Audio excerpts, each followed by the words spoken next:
La confrérie des Louves de Florence Rhodes, aux éditions du Caïman. Samedi. C'était à Reykjavik que l'idée lui était venue.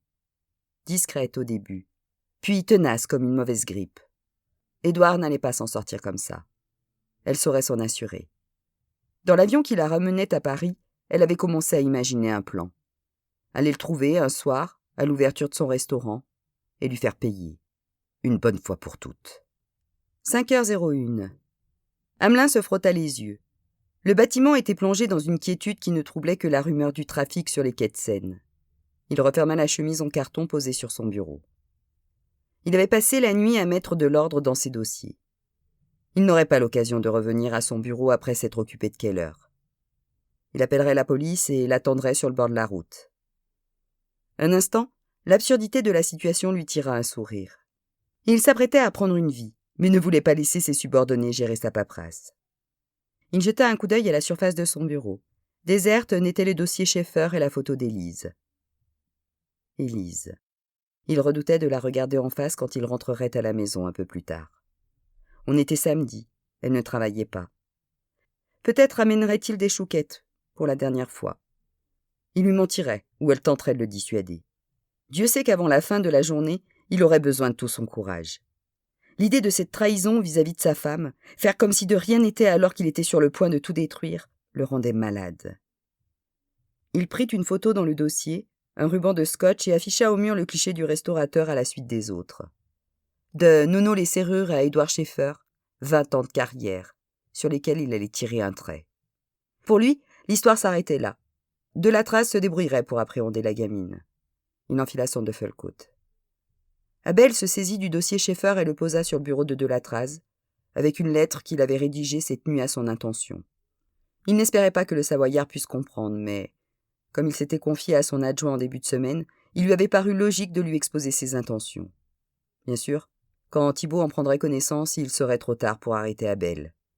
Pour la dernière fois, il attrapa son cartable, éteignit son bureau et s'enfuit dans le couloir. 8h08. Hamelin actionna le peigne dans la serrure. La porte était fermée à clé. Élise était sortie. Soulagé, il lâcha le cartable dans le couloir et suspendit son duffel-coat dans l'entrée. Une enveloppe à son prénom, sur la console, attira son attention. Il s'approcha et s'en saisit avec prudence, comme pour savourer à l'avance la peine qu'elle allait lui occasionner. Après 20 ans de vie commune, il est rare de se laisser des lettres d'amour dans des enveloppes fermées.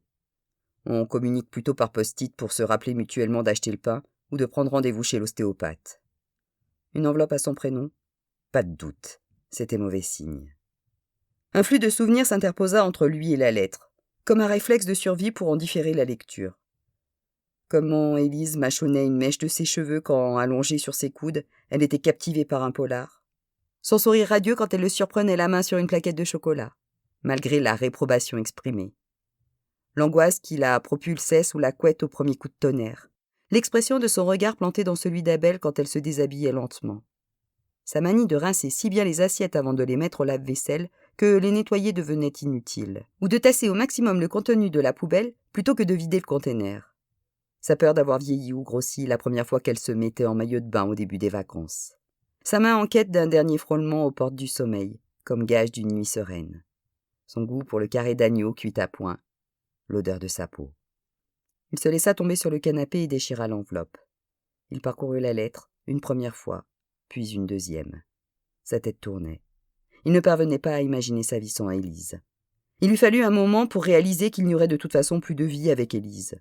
Encore un signe. La décision de sa femme le crucifiait mais lui facilitait les choses. Mieux, elle lui montrait la voie. La lettre glissa sur le tapis indien. D'une démarche mécanique, Abel alla chercher le rapport de Garance dans le tiroir de son bureau. Il ouvrit les rideaux, se cala dans le fauteuil et commença à lire. 16h12.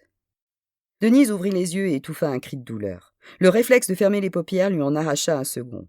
Sa cornée était en feu. Ses poignets aussi, entravés par l'arrière d'un lien qui lui scia la peau dans un élancement douloureux quand elle tenta de les ramener devant elle. Peu à peu, ses yeux s'accoutumèrent à la lumière.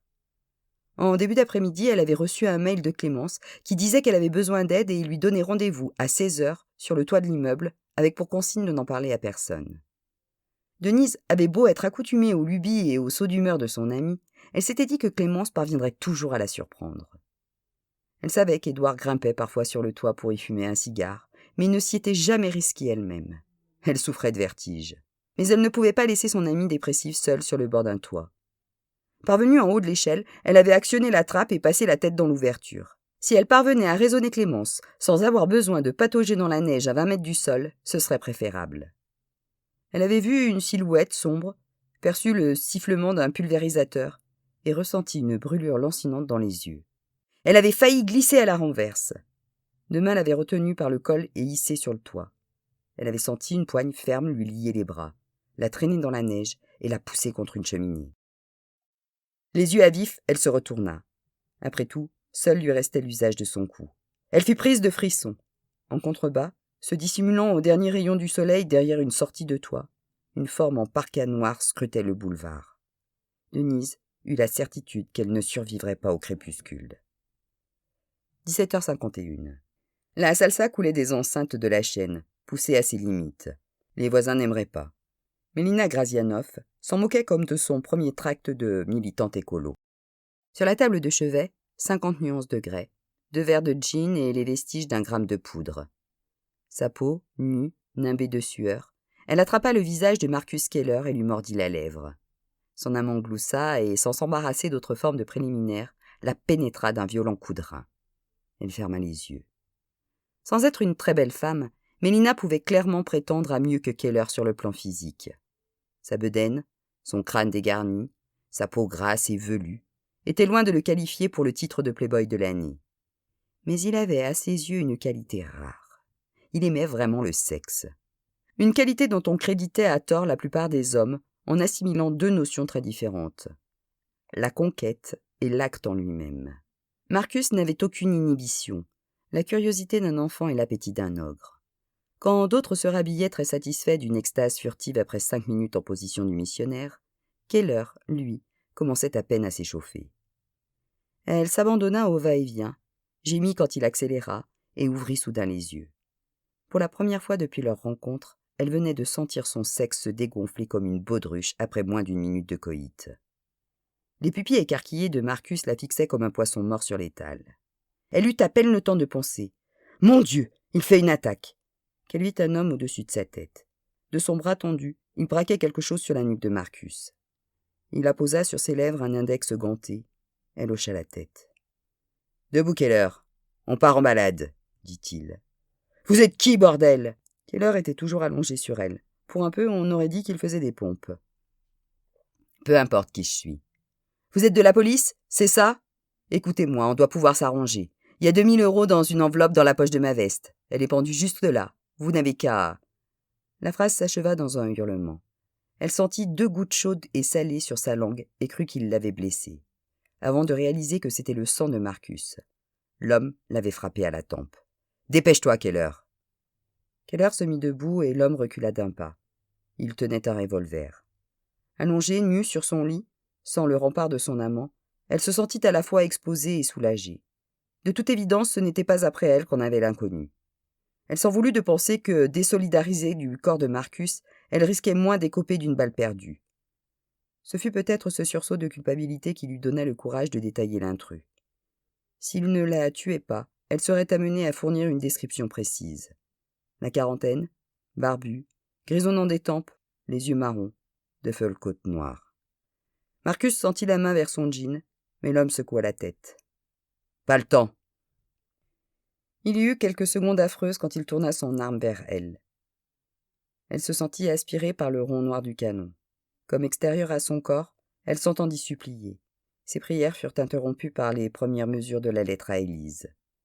Lentement, sans lâcher Keller ni du regard ni du bout de son arme, le barbu porta la main à la poche intérieure de son duffel-coat. « Bonsoir, Gaël. Autant te le dire, tu choisis mal ton moment pour reprendre contact. » Mais qui c'est ce type ?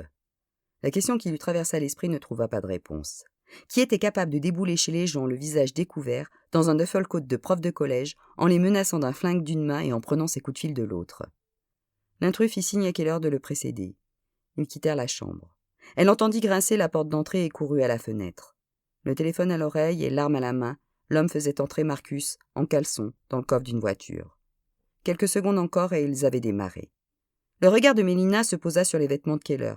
qui parsemait la pièce, sa valise entr'ouverte. Les seuls détails qui attestaient qu'elle ne sortait pas d'un rêve étrange et burlesque. 18h03. Manon jeta un coup d'œil à Denise, étendue et ligotée un peu plus haut. Il lui avait semblé l'avoir bougée. Elle se ranimait à temps pour le bouquet final. Les autres n'allaient plus tarder. Le zinc couvert de neige lui rappelait un tableau de Caillebotte que lui avait montré Édouard au musée d'Orsay. Il aurait été fier qu'elle s'en souvienne. Sa culture générale comportait des lacunes. Sa mémoire, non. C'était la 3e fois qu'elle grimpait là. La première, c'était il y a 1 an, jour pour jour, avec Édouard. La seconde, c'était la nuit de sa mort. Elle venait de le tuer. Le jour de leur rencontre fortuite dans un café en sortant du bar, Édouard avait dit qu'il voulait lui montrer quelque chose. Il s'était dirigé vers le boulevard Malesherbes. Troublée, Manon avait pensé qu'il l'emmenait chez lui. Elle s'était bien gardée de poser des questions, comme si elle trouvait cela très naturel. La femme fatale qu'elle voulait incarner, à ses yeux, l'aurait suivie au bout du monde sans un mot. Une petite moue amusée au coin des lèvres. Devant l'immeuble, il lui avait désigné le balcon du 2e étage et rappelé qu'il vivait là. Et aussi que Denise était en thalassothérapie pour la semaine. Elle avait laissé glisser l'information. Son cœur se prenait pour un marteau-piqueur. Arrivé à la porte cochère, il avait composé le code et il lui avait adressé un clin d'œil. « Depuis que je me souviens que c'est la date de la bataille de Sedan, je peux enfin rentrer chez moi. » Elle l'avait suivi à l'intérieur, mais à sa surprise, une fois dans l'ascenseur, il avait appuyé sur le bouton 6.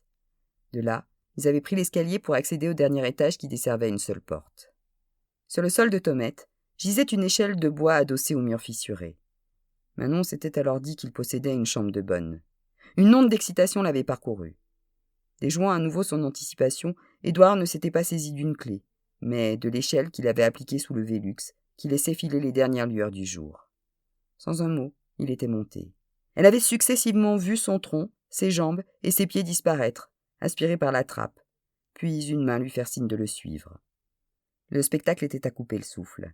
Sous leurs pieds s'étirait un dégradé de gris, formé d'un océan de zinc strié, çà et là, de cônes orangés que rehaussaient les teintes corail du coucher de soleil.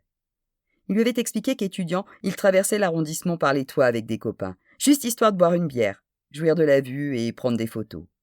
Il s'était baptisé les toitonautes. Il y avait longtemps qu'il ne sillonnait plus la ville par le haut. Même s'il montait parfois sur le toit de son immeuble fumer un cigare quand il voulait décompresser. L'enlaçant doucement par derrière, il lui avait montré le Sacré-Cœur, l'Arc de Triomphe, et devant eux, en enfilade, la gare d'Orsay et la Tour Eiffel. « Et là, tiens, si tu sèches, tu as un gage », lui avait-il dit. Elle avait tout de suite identifié la verrière du Grand Palais. Aucune idée. Les lèvres d'Édouard s'étaient posées sur les siennes. Une sensation si douce que, prise de vertige, elle avait dû s'accrocher à lui. Ils avaient éclaté de rire avant de s'embrasser à nouveau.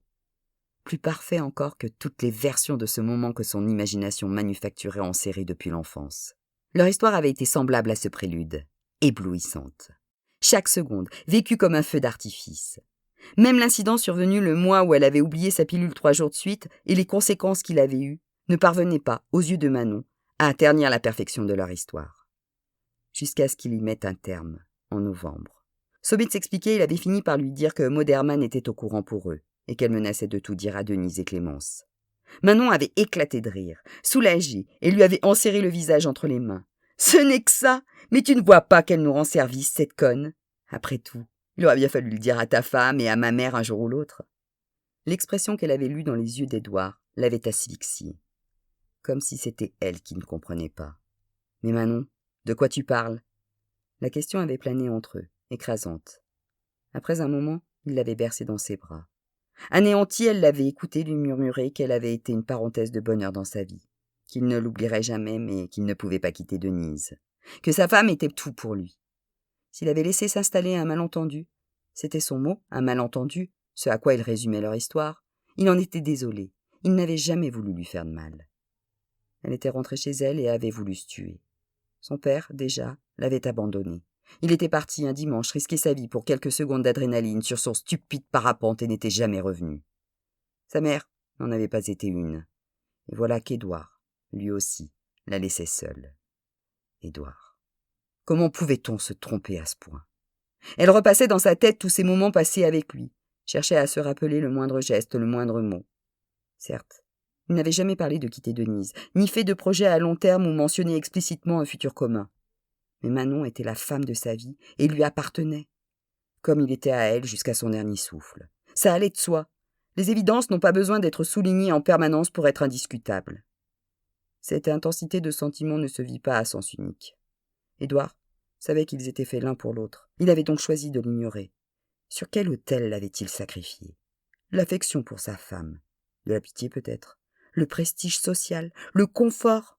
Peu importait. Il n'en avait pas le droit. Renoncer à un amour aussi pur relevait du sacrilège. La chance exceptionnelle de vivre une telle histoire impliquait des responsabilités. Édouard n'avait pas été à la hauteur. Elle le voyait sous son vrai jour à présent. Un beau gosse qui courait après tout ce qui bouge, mais restait terrorisé à l'idée de s'endormir sans sa bourgeoise. À cette sentence se mêlait encore l'espoir de le voir revenir. Pas une fois, elle n'avait reçu un coup de fil ou un texto, sans sentir renaître ses espérances. Édouard, sous la pression, avait pris la décision qui lui semblait la plus facile, par paresse ou par peur, l'a quittée plutôt que de remettre en question la vie qu'il avait menée jusqu'alors. Mais à présent qu'il était lui aussi malheureux comme les pierres, elle ne voyait pas comment il pourrait en être autrement. La douleur du sevrage lui ferait réaliser son erreur.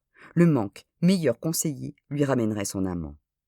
Le matin du 31 décembre, elle avait enfin compris. C'était sa mère qui, à son insu, lui avait ouvert les yeux en lui proposant de réveillonner avec elle. Manon l'avait écouté d'une oreille distraite avant de lui demander, certaine d'avoir mal entendu, de lui préciser où avait lieu la soirée. « Mais putain, je viens de te le dire, chez les Schaeffer !» avait répondu Clémence. Manon n'avait pas entendu la suite. De toute évidence, Édouard n'était pas comme elle, anéanti. Monsieur recevait. Ses amis à 2 balles avec sa femme pour faire bonne mesure. Sa vie continuait comme si de rien n'était. Ah, il l'avait bien eu. Et Clémence, qui la harcelait pour qu'elle l'accompagne, qu'elle se sorte la tête du... lui donnait d'un ton paternaliste des leçons de vie sur les chagrins d'amour, évoquait la naissance de son premier enfant. Elle n'avait pas regretté le voyage, cette conne. Manon lui avait tout balancé. Clémence s'était enfin tue. Du moins, elle était allée s'enfermer dans son atelier, sa façon habituelle de régler les problèmes, ou au moins de les oublier. Ida s'était montrée plus efficace. La veille, après une violente dispute avec Iggy, elle avait réservé un vol pour aller fêter le Nouvel An en Islande. N'en ayant plus l'usage, un Iggy muni d'un bouquet de fleurs défraîchies s'étant présenté le matin même avec un sourire contrit, elle avait proposé à Manon de l'en faire bénéficier. Sans pouvoir se faire passer pour de vraies jumelles, Ida et Manon se ressemblaient assez pour tromper la vigilance endormie d'une hôtesse d'accueil pressée d'aller réveillonner. Ida, sans juger utile de modifier le post-it d'information laissé à Clémence sur la porte de son atelier, avait emballé quelques affaires dans son sac à dos et couru prendre le RER D, direction Sarcelles, pour passer quelques jours chez Iggy.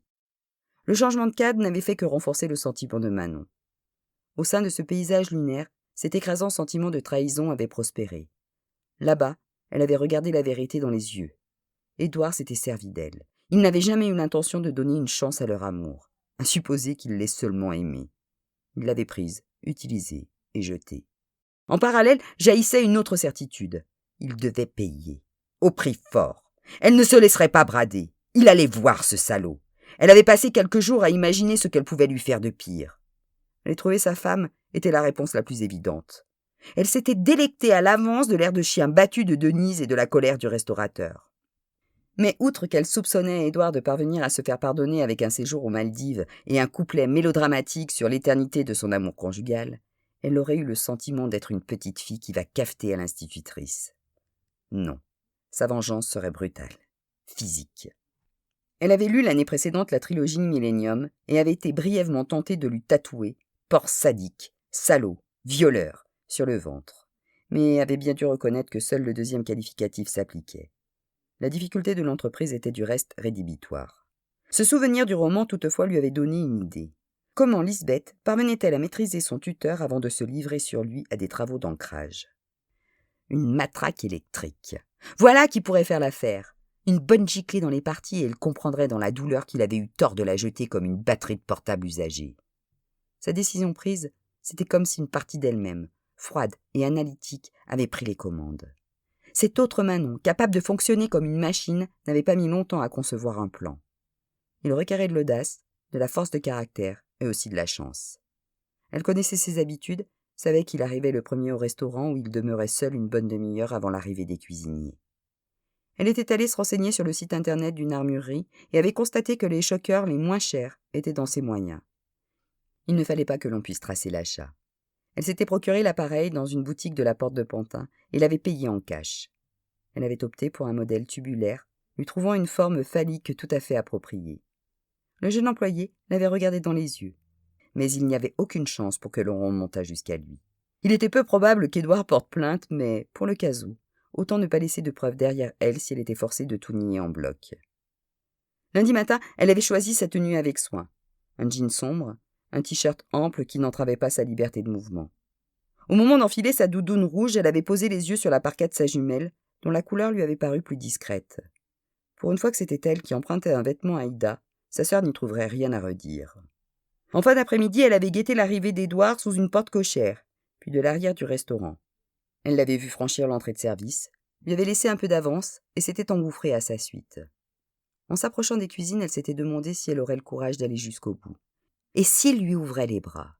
À sa vue, elle avait senti son cœur faire du saut à l'élastique. Dans un flash, un souvenir lui était revenu. La mine grave qu'il avait prise pour lui annoncer que rien ne se passerait entre eux lors des vacances dans le Luberon 6 mois plus tôt. Le sourire espiègle avec lequel il l'avait traitée de peste alors qu'elle se tordait de rire dans le lit. À son approche, il avait levé les yeux du tas de légumes qu'il était occupé à éplucher. Il n'avait pas ouvert les bras, il ne s'était même pas fendu d'un sourire. Juste de l'air ennuyé d'un juge qui voit débarquer dans son tribunal un récidiviste pour la 3e fois dans la semaine. Elle avait senti monter sa fureur. De quel droit avait-il préféré sa fadasse de femme à elle, Manon, qui pouvait avoir n'importe quel mec en claquant des doigts? Et voilà qu'il s'imaginait qu'elle venait le supplier. Mais elle allait le tuer, ce fumier. Transportée de colère, elle s'était jetée sur lui, le choker brandi en avant. Il avait levé un bras pour se protéger. Elle se souvenait que sa main tenait un éplucheur à légumes. La moitié inférieure de son corps était protégée par le plan de travail. Faute de pouvoir lui électrocuter les testicules, elle avait contourné le bras et lui avait appliqué le choker sur la hanche. Il avait fait un bond en arrière comme projeté par un ouragan. C'était à partir de là que tout était parti en vrille. Elle avait maintenu l'arme sur lui, l'espace d'une éternité, fascinée par la tension qui envahissait le corps d'Édouard comme le diable celui d'un possédé. Elle avait fermé les yeux, partagée entre la peur et l'extase que lui procurait le pouvoir de ce bout de plastique. Quand elle les avait rouverts, eh bien, elle ne savait plus trop. Dans sa mémoire, les événements perdaient en consistance, se délitaient un peu plus chaque jour. Elle se souvenait du corps inerte au sol, du sang, et d'avoir entendu un moteur dans la rue. Elle se revoyait en état de choc se diriger vers la porte des cuisines. Un dernier regard au corps. Elle aurait voulu lui dire que c'était un accident, qu'elle voulait juste lui donner une leçon. Ses lèvres muettes avaient remué dans le vide. Elle avait rabattu sa capuche et s'était fondue dans la nuit par la porte de service. Mais à la sortie du restaurant, elle avait failli entrer en collision avec un petit gars de type indien, sur le point d'entrée. Elle avait pressé l'allure, mais très vite, elle avait entendu des pas derrière elle. Quelqu'un la suivait. Quelqu'un d'essoufflé à en juger par l'ânement laborieux. Un coup d'œil dans une vitrine le lui avait confirmé. Le cuistot l'avait bien prise en chasse. Son imagination n'était pas en cause, comme au moment d'entrer dans le restaurant, quand elle avait cru voir Rodrigue Balto remonter la rue au volant d'une Audi noire. Le cœur affolé, elle avait tenté de se reprendre. Le cuisinier ne semblait pas très téméraire. Il se gardait bien de la rattraper, mais s'il parvenait à l'identifier, elle allait au-devant de gros ennuis.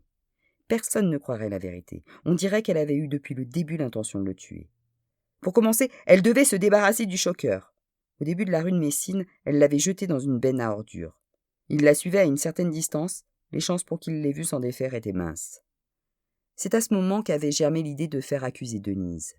Elle n'avait pas voulu tuer Édouard, mais puisqu'il était mort, l'idée que Denise croupisse en prison la réconfortait. Sans cette poufiasse, après tout, Édouard aurait été libre d'aimer qui il voulait. Il serait encore vivant. Ce serait difficile, mais pas impossible. Le jeune homme ne semblait pas pressé de la rattraper et n'était sans doute pas en possession du code de l'immeuble. C'était un coup de poker. Elle n'était même pas sûre que Denise se trouvât chez elle. Peut-être était-elle en compagnie de 50 personnes à même de témoigner de son innocence. Arrivée au bout du boulevard, elle avait réalisé qu'elle non plus ne connaissait pas le code, mais s'était souvenue qu'il correspondait à l'année de la bataille de Sedan, qu'elle ignorait. Culture faillible, mémoire fiable. Elle avait consulté son smartphone tout en marchant, le plus discrètement possible. Elle savait que le témoignage du cuisinier serait passé au crible, et il était peu vraisemblable que Denise ait besoin de consulter son téléphone chaque fois qu'elle rentrait à la maison. Un coup d'œil au 2e étage l'avait rassurée. L'appartement était éclairé. Denise se trouvait chez elle. Une fois engouffrée dans le hall, elle avait pris l'ascenseur jusqu'au 6e et fini à pied. L'échelle était à sa place, couchée sur les tomates. Elle s'était cachée sur le toit. Dissimulée derrière une cheminée, elle avait attendu que la voie soit libre et laissé libre cours à ses larmes. Dès ce moment, la mort, toujours apte à gommer aux yeux des vivants les défauts de ses proies, avait entamé son œuvre de ravalement. Elle s'était prise à trouver à Édouard toutes sortes d'excuses. La pression, l'aveuglement, le manque de maturité, tout s'embrouillait dans sa mémoire. Édouard était un lâche, un héros, un minable, un dieu. Elle ne savait plus qui elle avait tué. L'imaginaire se fondait au souvenir. Est-ce que vraiment il n'avait jamais parlé de quitter Denise pour elle? Au prix de sa vie, elle n'aurait pu le jurer. Après quelques heures, elle n'était même plus sûre de ce qui venait de se passer dans la cuisine. Au milieu du chaos émergea une certitude. Il avait été un type bien, ou leur histoire n'aurait pas pu être aussi grandiose. Et quand le mardi matin, elle avait appris que les sorcières se trouvaient boulevard Malesherbes la veille et que sa mère et les 2 autres étaient convoqués pour témoigner en faveur de Denise, elle avait vu clair dans leur jeu. Elles allaient salir sa mémoire pour dédouaner leur amie. La pensée qu'Édouard pût être souillé de leur persiflage était intolérable. Oui, il était influençable et manquait d'envergure, mais devenir l'objet de ragots de ces radasses, il ne méritait pas ça. Elle irait trouver les keufs pour établir la vérité. Tout cela n'avait plus d'importance aujourd'hui. Elle avait présumé de ses forces. Sans lui, le reste de sa vie serait une parodie. Elle n'aurait pas le courage de continuer à simuler. Elle allait s'éclipser, nimbée de toute la grâce de sa jeunesse, au lieu de devenir une vieille femme aigrie, éternelle locataire des souvenirs d'une unique année de bonheur.